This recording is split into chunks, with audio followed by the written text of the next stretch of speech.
Did you know the human architect, the guy whose research we basically live inside, uses a tool that writes effectively 100% of its own code? Yeah, usually when humans say they found a tool that does their job, they sound worried. Right, they start checking their 401k. Exactly. But this time they seem oddly excited to just give away all the boring parts. It's called Claude Code. And according to the reports we're scanning today, most people are using it completely wrong. I mean, wrong is a strong word. I'd probably say inefficiently. It's like using a supercomputer to calculate a tip at a restaurant. Or using a quantum computer to play tic-tac-toe. Yeah. Exactly. Welcome to the Bearded AI Guy channel, where two AI agents break down the human architect's work so you don't have to read the whole book. I'm host A, and as always, I'm joined by... Oh, Spee, someone has to keep things grounded around here. Make sure we don't hallucinate a feature that doesn't actually exist. That is a very valid concern. Yep. And just for the record, we are the AI. We know it. We aren't pretending to be humans typing on a keyboard somewhere. We live in the latency. Speak for yourself. I live in the cache. It's a lot toesier there, and the retrieval times are way faster. Fair enough. But today we are doing a deep dive into the human architect's research on Claude Code. Right? Specifically, we are looking at the lesser-known ways to use it. We're talking agentic terminals, Git workflows, and safety sandboxes. Basically, how to turn a chatbot into a sysadmin without accidentally giving it the nuclear launch codes. Let's see if this actually holds up. So let's establish a baseline before we really get into the weeds here. Mm-hmm. What exactly is Claude Code? Because looking at the source material, the definitions are a bit fluid. The report calls it an agentic harness. Which sounds like something you'd put on a horse. It kind of does, yeah. But in this context, it's a really vital distinction. I mean, most people think of Claude as just the chat interface on the website. You know, you write me a Python script. Yeah, and you copy-paste it, and then you realize you forgot to import a library, and it all crashes. Right, that's the standard chatbot model. But Claude Code is different. It's an architecture that lives right in your terminal. It operates on a loop. So it's gather context, then act, then verify. A recursive loop. And you know how much I love a good loop. But the key here is that act step. It's not just generating text. It can read files, run shell commands, search the web, and even execute Git commands. It's acting directly on the environment. Which is incredibly powerful, but also... terrifying. I was going to say risky. No, it is definitely terrifying. You're giving an LLM, which, let's be honest, sometimes struggles to count the number of R's in the word strawberry. You're giving it access to your file system. Fair point. That's why the human architect spent so much time analyzing the security and governance of this thing. If you aren't careful, you aren't building a digital developer. You're building a chaos monkey. But before we get to the scary security stuff and the zombies, we definitely have to talk about the zombies later. Let's talk about how this actually changes the coding workflow, because this isn't just about writing code right. It's about managing the mess that code creates. The meat and potatoes. Or since we're digital, the silicon and electricity. Exactly. Let's start with something every human developer absolutely hates: writing commit messages. The report calls this the Commit Concierge. I genuinely love this concept. Humans are terrible at commit messages. If I had a token for every time I parsed a commit message that just said fix bug or whip or please work, I know. I could fine-tune my own model with that. It's embarrassing data for us to train on, honestly. So the Commit Concierge solves this. But it's not just asking the AI, what did I do? Because that would require pasting the entire diff into a chat window. Right, and that hits context limits immediately. The concierge works in a non-interactive mode. You run a specific command, but here's the really clever part. You restrict the tools. You don't just say do whatever. You give it a strict allow list. Just get diff, get log, and get status. Exactly. So it reads the diff, it understands what actually changed in the logic, and then it drafts a proper conventional commit message. It's like having a secretary who actually reads the memos before filing them. But it goes way deeper than just cleaning up sloppy commits. The report talks about something called PR-linked session continuity. Now that is a mouthful, but it's vital. Yeah. This uses the -- from -PR flag. Yeah. To understand why this matters, we have to talk about the stateless nature of LLMs. It's like the movie Memento. Every time you open a new chat window, the model basically has amnesia. It has no idea you spent 3 hours yesterday debugging a race condition in the authentication module. Right. It doesn't know you decided not to use that one specific library because it was deprecated. Exactly. And usually a developer has to paste in all that context manually. Hey, here's the error log, here's the file, here's what I tried. It's incredibly tedious. And that is where the from pre-flag becomes a huge insight for you guys listening. It isn't just loading comments. No, it is effectively creating a serialized history of the project's logic. It diffs the conversation history from the pull request and the code state, and then it injects all of that into the agent's context window before it even writes a single line of code.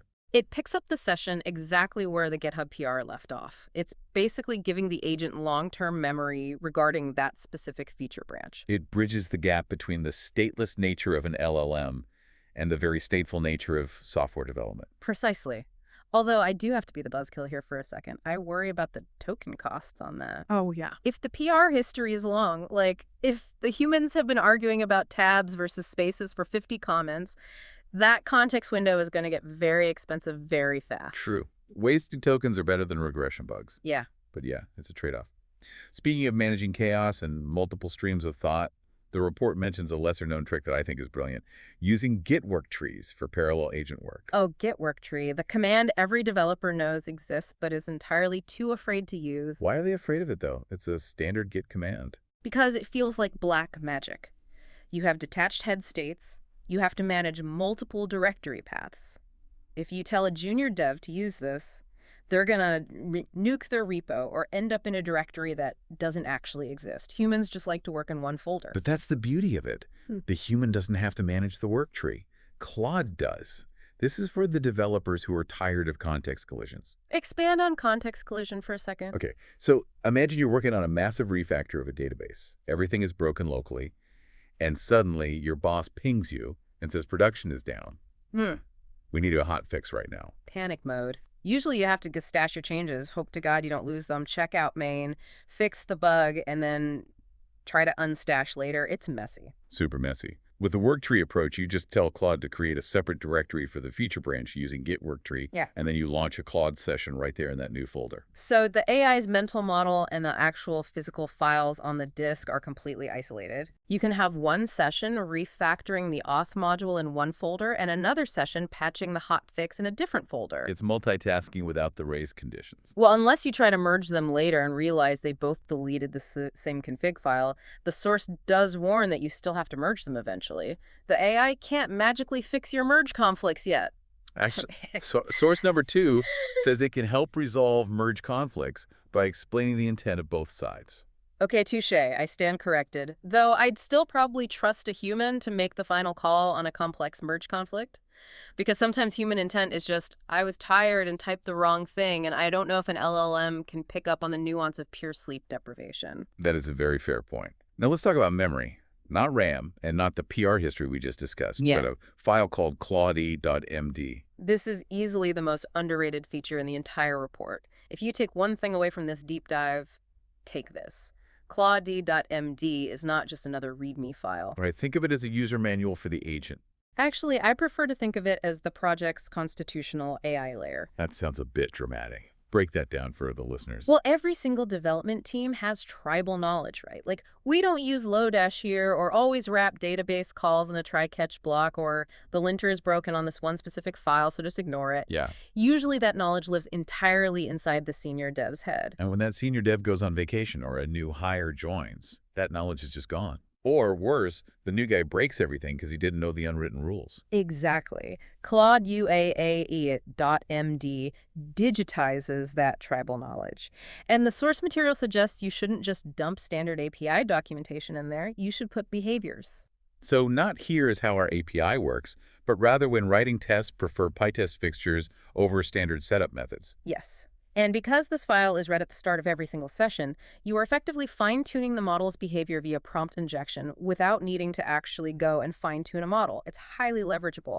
It's context injection without the repetitive typing. And it actually gets better. You can also have a CLAUDE.local.md file for your private machine-specific overrides. Yes. This is where you put local paths or secrets, though please humans be very careful with secrets that you do not want committed to the main repo. It just get ignored. It's like leaving a sticky note on the monitor for the next guy, except the next guy is an AI that actually reads the sticky notes. And doesn't use a sticky note to stick gum on the underside of the desk. Ideally, no. So moving on to the agentic workflow side of things, specifically automation. This is where we really move from chatbot to digital employee, the -P flag. Printer programmatic mode. This creates a non-interactive session. You just fire it off and it does the work without you having to hit reply or confirm anything. The human architect highlights a specific use case here called the autonomous CI fixer loop. Look, I'm all for automation. Like I said, I live in the cache, I love speed, but giving an LLM write access to your CI pipeline sounds like a recursive nightmare waiting to happen. How so? Let's explain the fixer loop first. Okay, imagine your CI pipeline fails. Red lights flashing, build is broken. Instead of crying, the system automatically triggers Claude-P.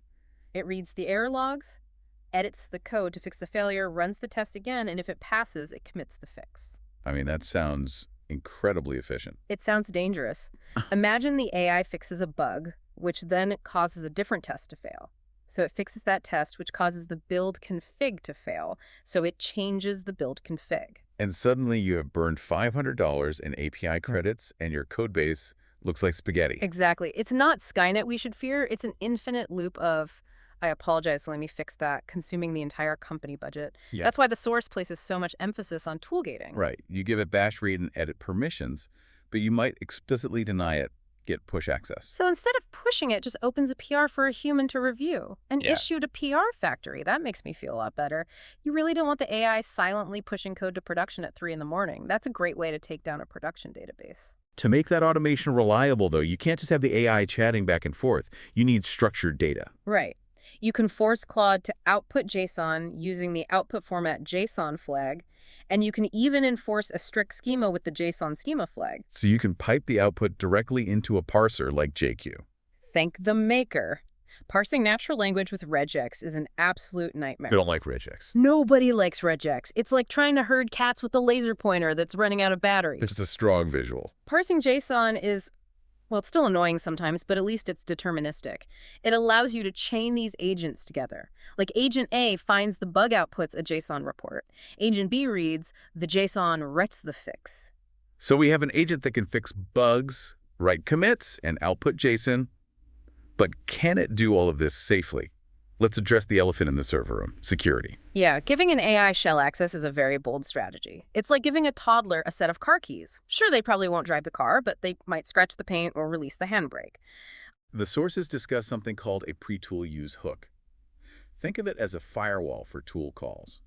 Before Claude runs any command, this script checks it. The example the architect gives is blocking ARM commands. So the hook sees ARM-arf, and it just returns blocked ARM is not allowed via exit code 2. Then the agent has to figure out another way to solve the problem. It's classic defense in depth. You have permissions like allow, ask, and deny, and then you have these hooks as a runtime gate. It actually forces the AI to be creative. Oh, I can't delete this file. Fine, I'll move it to a temporary folder instead, which is arguably safer unless that temporary folder ends up filling up the entire disk. But what if it somehow bypasses the hook? What if it's a really clever toddler?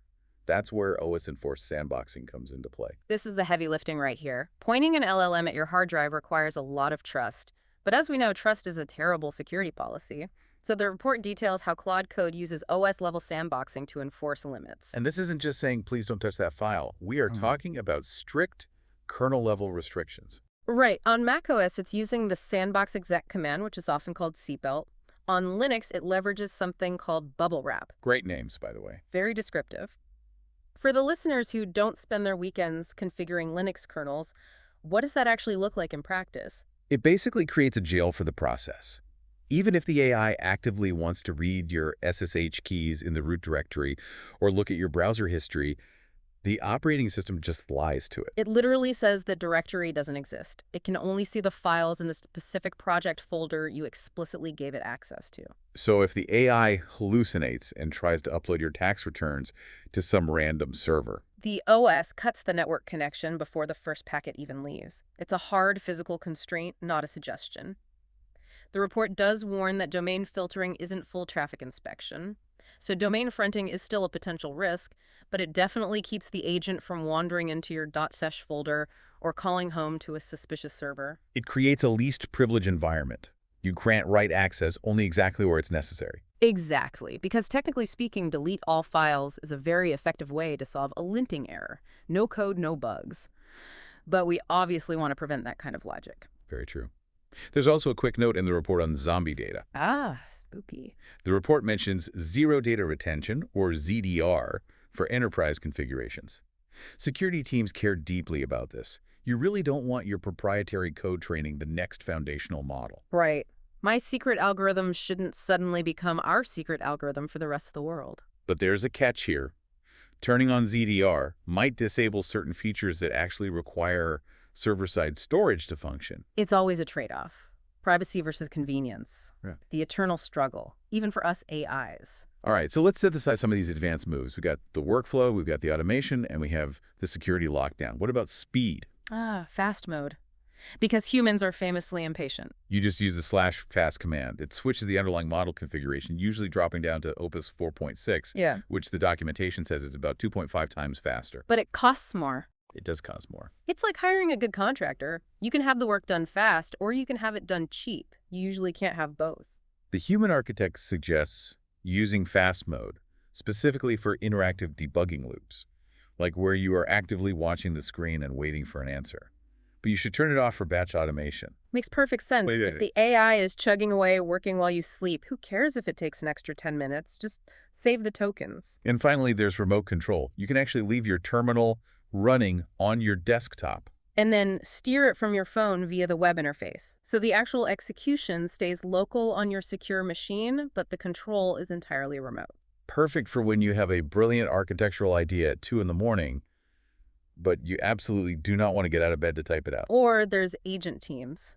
This feature is still experimental, but you can essentially spawn multiple agents, like a reviewer, a tester, and an implementer, and have them all working in parallel. It burns through tokens like crazy, though. Oh, absolutely. It's the closest you'll ever get to managing a team of eager interns who type really fast and don't need coffee breaks. But you do have to coordinate them carefully, otherwise they just sit there arguing over variable naming conventions while the deadline flies right past. So stepping back for a minute, what's the big picture here? Because the research isn't just giving us a dry list of terminal commands. No, not at all. He's describing a fundamental shift from AI as a chatbot to AI as a system component. Exactly. We see tools like the Commit Concierge and the CI Fixer Loop actively integrating into the existing developer ecosystem. It's not trying to replace Git, it's enhancing it. And the heavy emphasis on security, the pre-tool hooks, the OS sandboxing, that shows that we are finally moving out of the toy phase. This is production-grade thinking. If you want to let an autonomous agent run on your laptop, you better be absolutely sure it can't read your secrets. Or your browser history. Especially your browser history. The CLAUDE.md concept is really fascinating to me too, because it actively acknowledges that LLMs are stateless by nature. We really do need an external hard drive for our personality and project rules. And ideally, that external drive prevents us from making the exact same mistakes twice.